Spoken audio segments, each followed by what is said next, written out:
Oke, langsung aja kita mulai sesi bedah materi otomotif kita kali ini.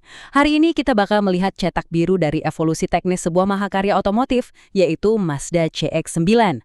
Kalau Anda sekarang lagi ada di persimpangan, pusing nyari SUV keluarga ukuran penuh tapi sama sekali nggak mau kompromi soal gaya, nah Anda ada di tempat yang tepat. Kita akan membedah dua generasi dari kendaraan ini untuk melihat gimana sih inovasi rekayasa mesin dan desain itu berevolusi di pasar mobil bekas saat ini. Coba bayangin ini ya, Anda pengen banget tingkat kemewahan, kesenyapan, dan kenyamanan ala mobil premium Eropa, tapi di sisi lain Anda juga butuh ketenangan batin dari ketahanan mesin khas pabrikan Jepang.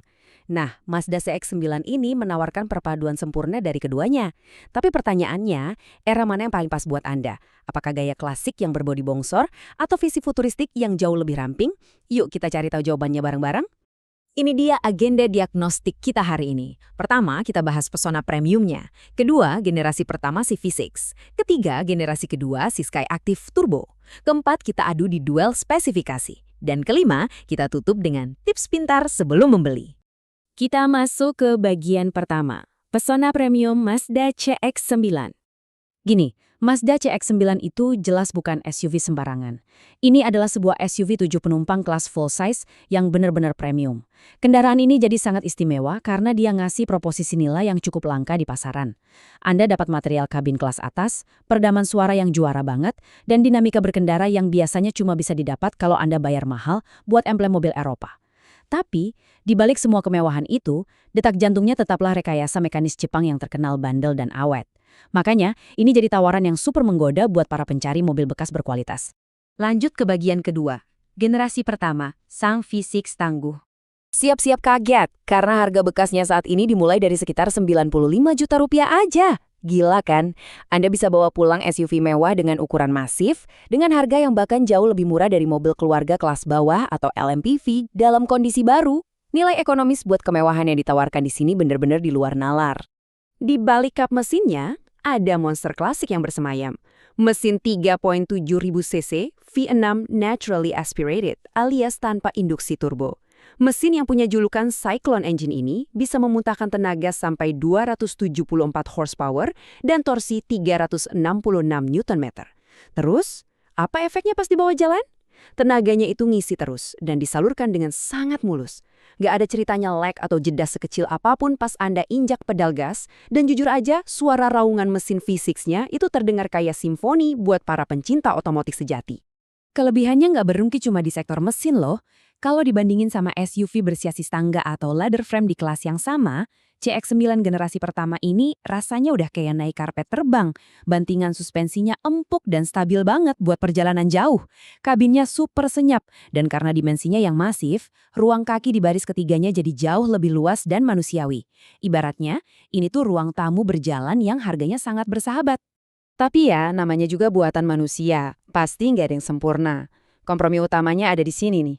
Mesin V6 raksasa ini hausnya minta ampun. Konsumsi bensin di dalam kota itu cuma dapat sekitar 5-7 km per liternya. Terus, Anda juga harus siap mental buat tagihan pajak tahunannya yang lumayan menguras kantong karena kapasitas mesinnya yang gede. Plus, bobot mobil yang hampir 2 ton ini otomatis bakal nyiksa komponen kaki-kaki kayak bushing dan shock breaker.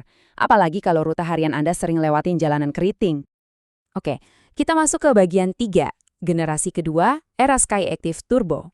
Masuk ke tahun 2018, Mazda ngelakuin perombakan total secara radikal dan lompatan teknologi ini langsung berimbas ke harganya. Untuk model tahun 2018 sampai 2020, harganya ada di kisaran 395 sampai 485 juta rupiah. Sementara buat versi facelift terbarunya dari 2021 sampai 2023, itu bisa nyentuh angka 630 juta rupiah. Memang ini lompatan harga yang kerasa banget dari generasi pertama, tapi nanti kita bakal lihat teknologi di dalamnya sangat sepadan sama harganya.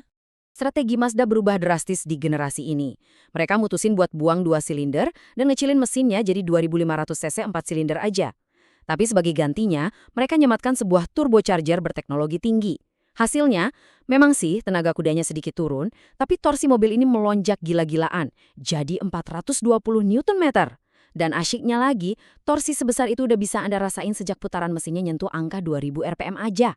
Gara-gara torsi instan itu, SUV raksasa ini sanggup melesat dari 0 ke 100 km per jam cuma dalam 8,4 detik. Rasanya jadi sangat lincah, mirip kayak bawa mobil compact. Efisiensi bahan bakarnya juga naik drastis, tapi yang paling jadi game changer adalah teknologi keselamatannya.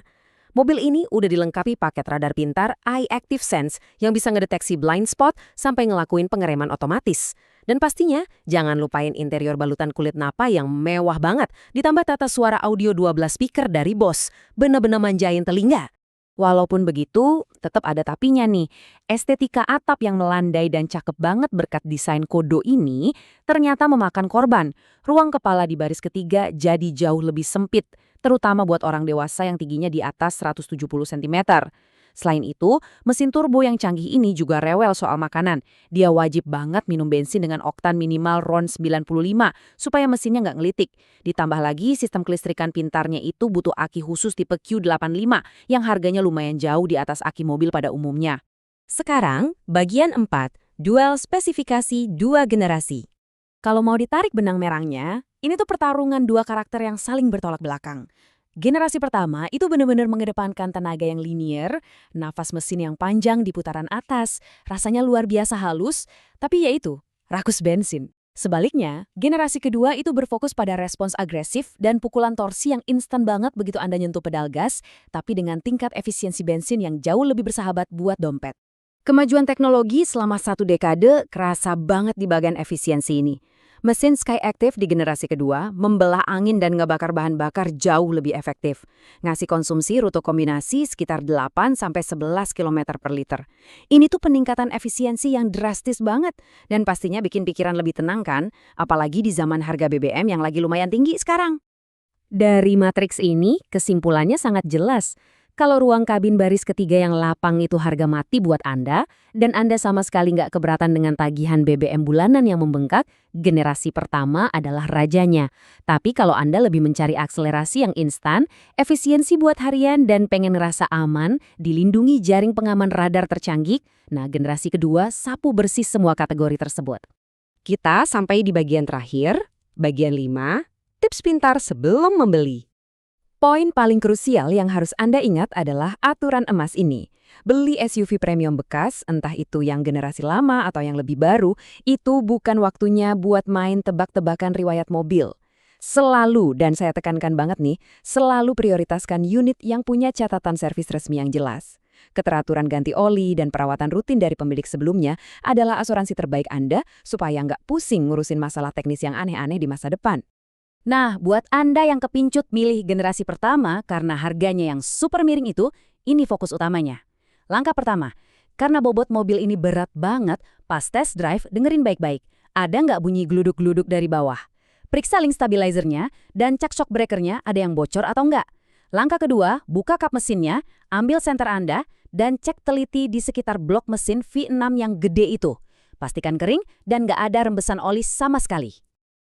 Beda cerita kalau Anda incar generasi kedua. Fokus kita bergeser ke fitur berteknologi canggihnya. Pertama, pastikan tidak ada suara siulan aneh atau asap putih dari knalpot, yang biasanya jadi tanda kalau turbochargernya mulai lemah.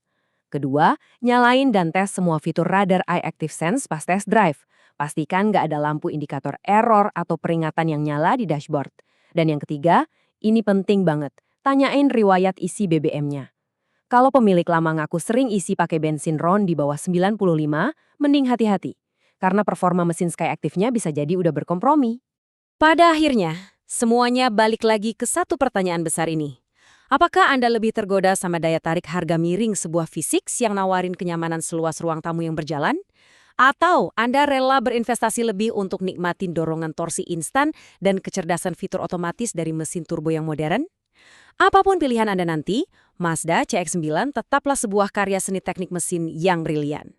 Pikirkan matang-matang apa yang jadi prioritas Anda, terapkan tips-tips yang udah kita bahas tadi, dan bersiaplah buat nikmatin perjalanan kelas utama setiap hari. Sampai jumpa di sesi bedah materi otomotif kita selanjutnya.